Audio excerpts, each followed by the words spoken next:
అందరికీ నమస్కారం. అందరికీ హరే కృష్ణ. నిన్న మనం భ్రమరం గురించి తెలుసుకున్నాం కదా. ఈరోజు కృష్ణుని నమ్మితే ఏదైనా చేస్తాడు అనే ఒక కథ గురించి తెలుసుకున్నాము. ఒక ఊరిలో తండ్రి కొడుకులు ఉండేవారు. తండ్రి పేరు ముకుందుడు, కొడుకు పేరు రఘునందుడు. ముకుందుడు ప్రతిరోజు కూడా కృష్ణుని ప్రార్థించి మరియు కృష్ణుడికి పూజలు చేసి నైవేద్యం పెట్టేవాడు. ముకుందుడు కృష్ణుడి భక్తుడు. ముకుందుడు ప్రతిరోజు కూడా కృష్ణుడిని భక్తితో ప్రార్థించి మరియు పూజలు చేస్తాడు. ఒకరోజు రఘునందుడితో ముకుందుడు ఇలా అంటాడు, రఘున, నేను ఒక 3 రోజుల పాటు ఊరు వెళ్ళాల్సి ఉంటుంది, కాబట్టి నువ్వు ప్రతిరోజు కూడా కృష్ణుడిని ప్రార్థించి మరియు పూజలు చెయ్యి అని అంటాడు. సరే నాన్నగారు అని రఘునందుడు అంటాడు. ప్రతిరోజు కూడా వాళ్ళ నాన్నగారు చెప్పినట్టే చేస్తాడు. మరుసటి రోజు ఏం చేస్తాడు అంటే వాళ్ళ నాన్నగారు చెప్పినట్టు పూజ చేసి నైవేద్యం పెడతాడు.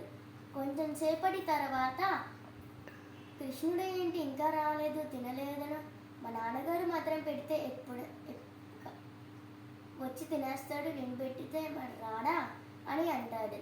ఎన్నోసార్లు ప్రార్థిస్తాడు, ఎంతోసేపు పూజిస్తాడు, కానీ రాడు కృష్ణుడు.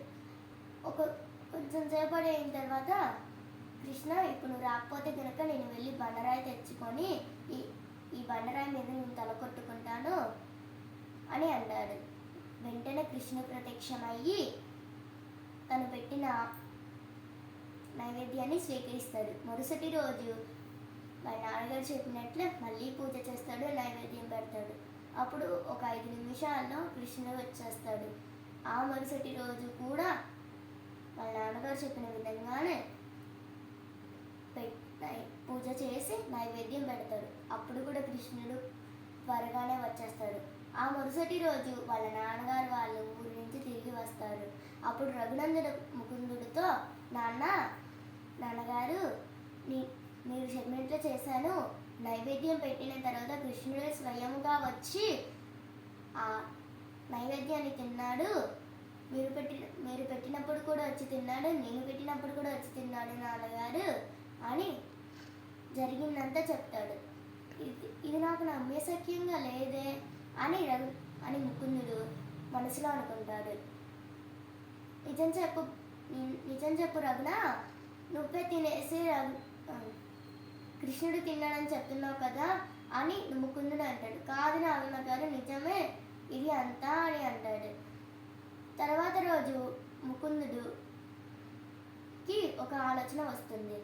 నేను ఈరోజు అప్పుడు రఘునందుని పిలిచి, నేను ఈరోజు పనికి వెళ్ళాల్సి ఉంటుంది, కాబట్టి నువ్వే ఈరోజు పూజ చెయ్యి అని అంటాడు. సరే నాన్నగారు అని అంటాడు రఘునందుడు. రఘునందుడు పూజ గదిలోకి వెళ్ళిన తర్వాత ముకుందుడు కిటికీలో నుంచి చూస్తాడు ఏం జరుగుతుంది ఏమిటి అని. రఘునందుడు పూజ చేస్తాడు, అలానే నైవేద్యం కూడా పెడతాడు. నైవేద్యం పెట్టిన కొంచెం సేపటికి చూస్తాడు, కానీ కృష్ణుడు మాత్రం రాలేదు. ఎంతగానో ప్రార్థిస్తాడు, ఎంతగానో పూజిస్తాడు, కానీ రాలేదు.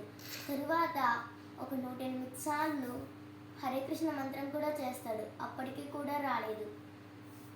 తర్వాత ఒకవేళ ఇప్పుడు కూడా నువ్వు రాకపోతే నేను మళ్ళీ బండరాయి తెచ్చుకొని ఆ బండరాయికి నా తలని వేసి కొట్టుకుంటాను అని అంటాడు. అప్పుడే కృష్ణుడు ప్రత్యక్షమయ్యి తను పెట్టిన నైవేద్యాన్ని తింటాడు. ఎందుకంటే కృష్ణుడు రాంది కిటికీలో నుంచి వాళ్ళ నాన్నగారు చూస్తున్నారు అని. కానీ ఈ విషయం చెప్పిన బాలుడు అంటే రఘునందుడు, అందుకనే కృష్ణుడు ప్రత్యక్షమయ్యాడు. ఈ కథ ద్వారా మనం ఏం తెలుసుకున్నాం అంటే కృష్ణుడిని ఎంతగానో ప్రార్థిస్తే కృష్ణుడు తప్పకుండా వస్తాడు. హరే కృష్ణ కృష్ణ కృష్ణ హరే హరే, హరే రామ రామ రామ హరే హరే. శ్రీకృష్ణ. హరే కృష్ణ మంత్రాన్ని 23 సార్లు జపించడం ద్వారా మీకు మంచి జరుగుతుంది. నా వీడియోలు కనుక మీకు నచ్చినట్లే please do like, share and subscribe. Hare Krishna.